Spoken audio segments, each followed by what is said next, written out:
respetuhin. Ngunit, ang ating butihing senador ay kusang loob na sumuko sa Kamkrame.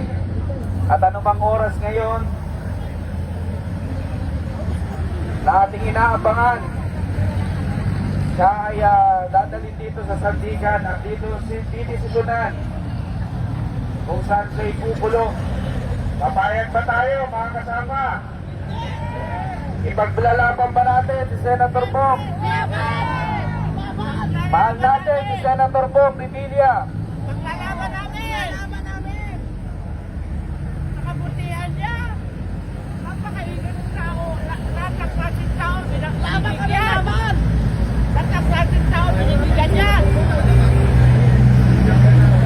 Kaya mga kasama, manatili lamang tayo sa ating hanay. Ipakita natin ang ating buong suporta, panawagan ng pagmamahal sa ating puting Senador Bong Revilla. Mahal natin si Senator Bong.